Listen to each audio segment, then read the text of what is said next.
Welcome in. This is the final installment of the BSN Avalanche draft prospect video series. Really long, complicated title, but we made it all the way through. We are just a few days away from the draft. AJ, you are getting ready to head to Vancouver. You will be there, so make sure you are following along all of our coverage online at bsndenver.com.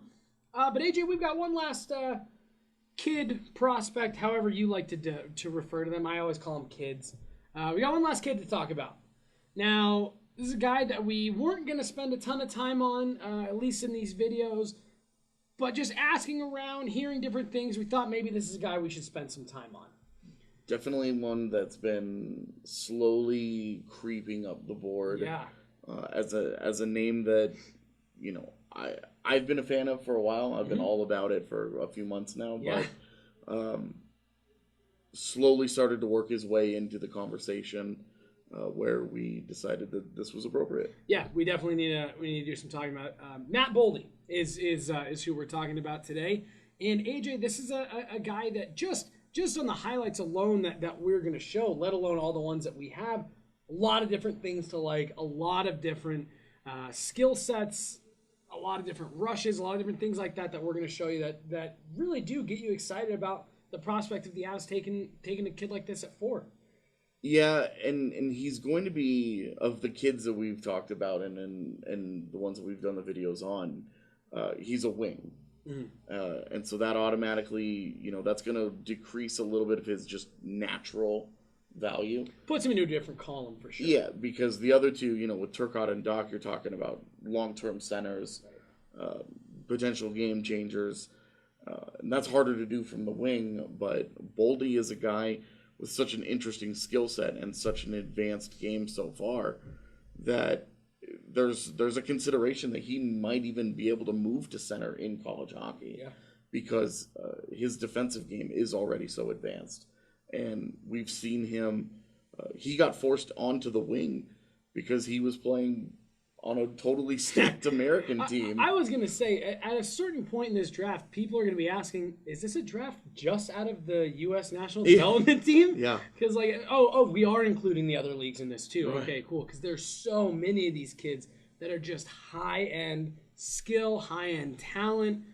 That between this year and last year, I remember having the same thought last year as you and I were sitting in Dallas. Like, man, how are they going to have to completely redo the roster? Yeah. 30 new kids for next year? Because it seems like everyone's being drafted off this U.S. team. Yeah, it's a program that's legitimately going to, all of their centers are getting drafted. All of them. Mm-hmm. And some of those are, you know, we've seen Trevor Zegras, another top 5 talent, who got forced onto the wing. There's so much center depth.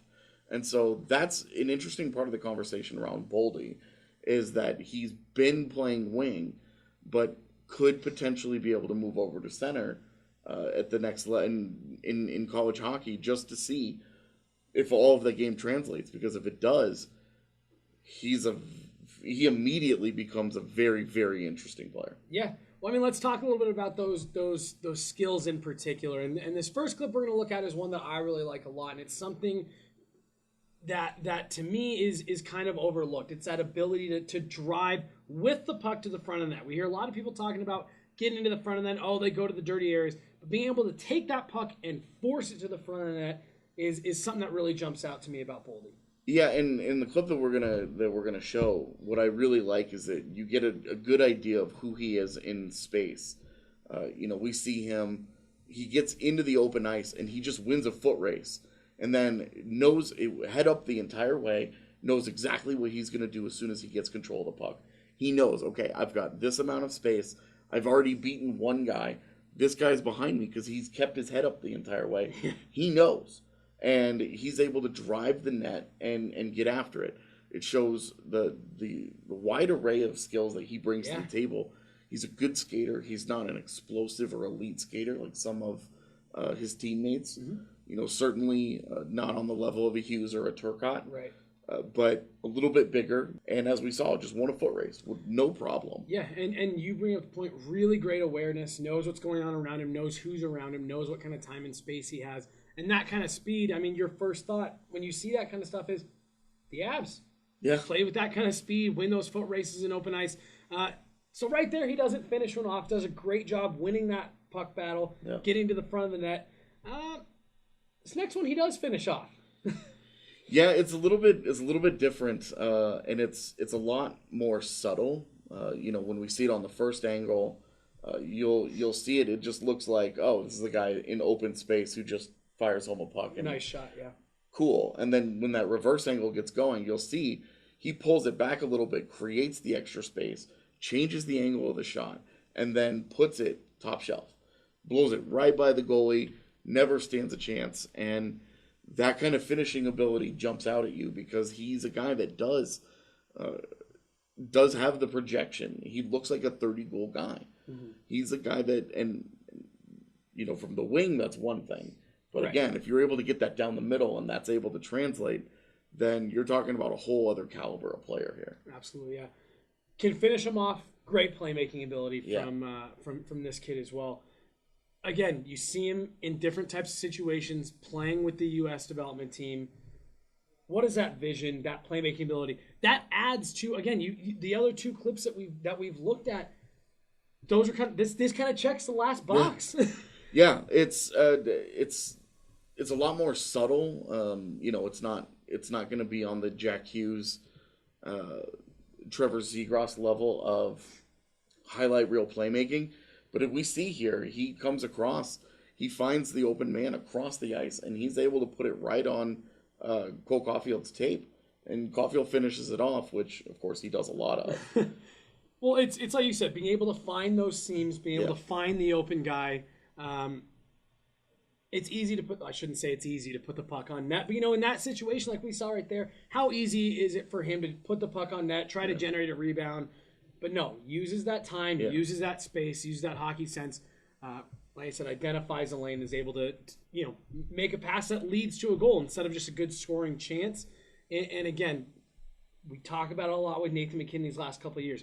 That ability to take the extra second or two, be aware of what's around you, and find the best play. Not just a play, but the best play to make all in the chaos that is hockey. Extremely impressive. This is a kid I'm glad we took some time to talk about. Yeah, and what we haven't even gotten to show is the dominant defensive game that he's been able to put on tape. A guy that projects as a potential, another guy that you could say might have Selke future in him. Mm-hmm. When I watch him, I feel like I'm watching a young Marian Hossa. Who is a great two-way power forward, who's probably going to go to the Hall of Fame.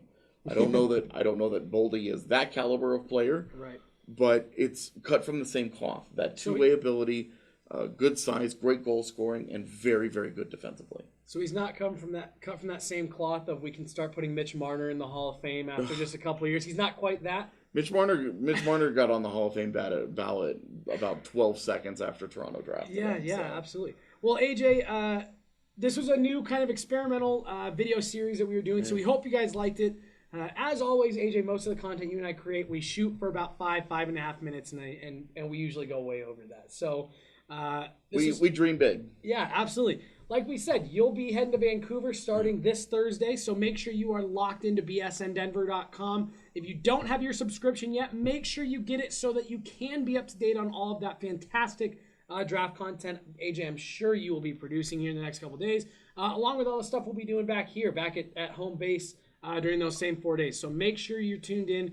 Make sure you're locked on Twitter. And like I said, bsndenver.com. So for AJ Hafley, I'm Jesse Montano, BSN Denver.